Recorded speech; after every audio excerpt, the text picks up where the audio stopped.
Hola clase, I just wanted to share with you some information about a tool that we will use often in this course. It's Quizlet.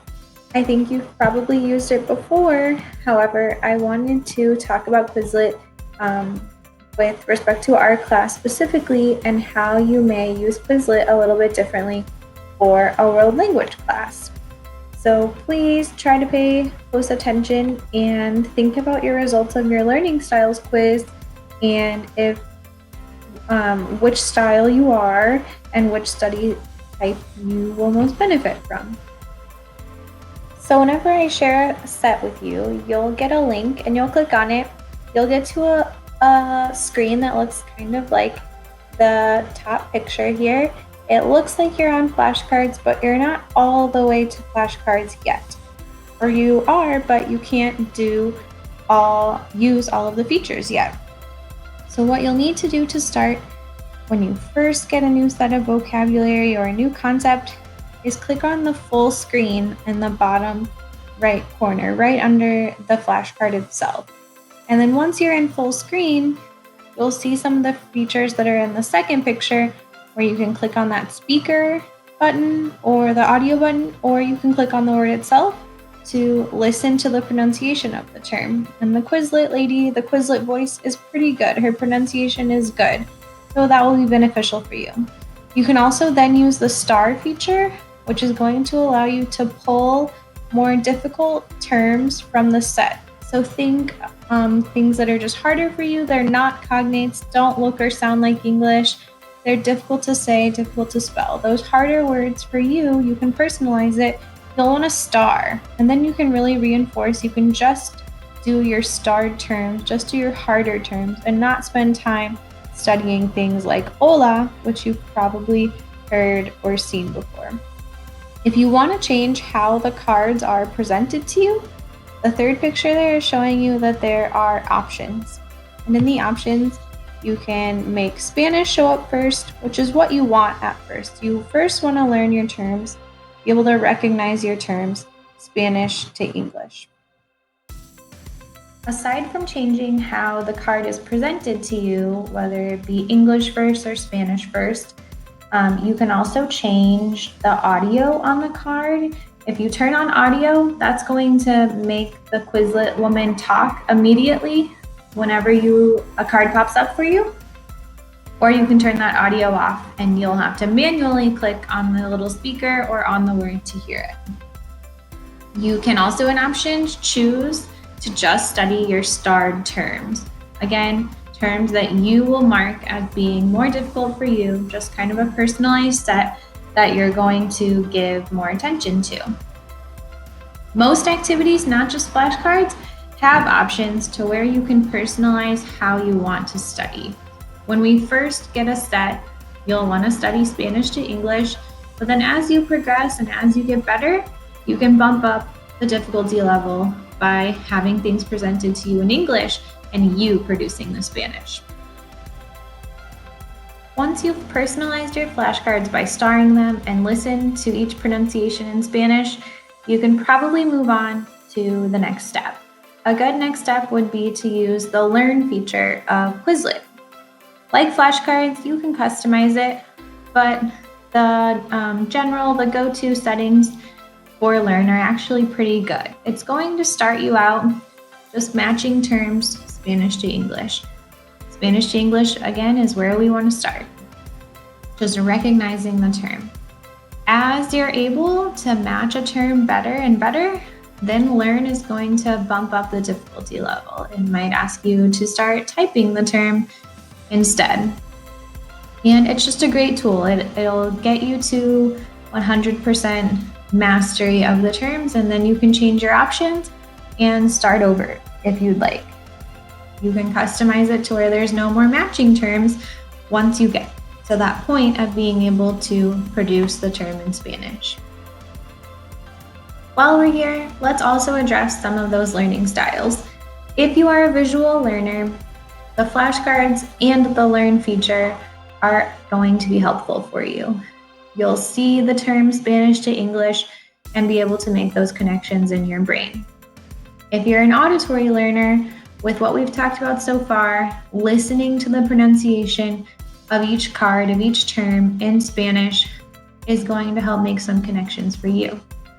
If you're a kinesthetic learner, you'll see that I have games and the game match pointed out in this slide. If you're kinesthetic, you might benefit from this game because you can actually see movement between the two terms, the Spanish and the English term. You'll have to physically drag the Spanish term to the English term to match them up together. We've talked about several good recognition techniques and study tips. That's you recognizing the word Spanish to English. Now let's talk about, once you're a little bit more advanced, how you will practice production. That's where you produce the word, spell the word in Spanish, going from English to Spanish. I have 3 activities highlighted here. The first activity is write. This will be ideal for my visual learners. It's kind of like a spelling test, but you'll have to maybe change around your options a little bit. You'll want Quizlet to give you the term in English and you to be typing the Spanish. If you're typing Spanish and you need to type an accent or a special symbol, Quizlet has this little toolbar where you can easily just click the symbol that you need. If you're more of an auditory learner, you might benefit from the spell feature of Quizlet. In the spell feature, it's going to help you sound it out. The Quizlet voice will pronounce the word for you, will say the word for you in Spanish, and then you can sound it out and you type the Spanish. And the toolbar with accents and symbols will still be there for you as well. If you're the kinesthetic learner, there is a game that you can use for production, and it's called Gravity, because you're in the game just trying to prevent things from falling by spelling the word in time. And for all of these, just please be sure that you, in the options, are producing Spanish. You should be typing Spanish and you should need the Quizlet toolbar to click on accents or special symbols. If you're practicing and you realize that you are spelling the English, that's not really time well spent. You'll want to either make sure you can match Spanish to English or you can produce the Spanish. Testing your English spelling isn't the most ideal way to spend your study time. This leaves one last study feature to be discussed. It's a great feature for any learning style for us to use when we're wrapping up a study session to see if our studying has been productive. It's the test feature.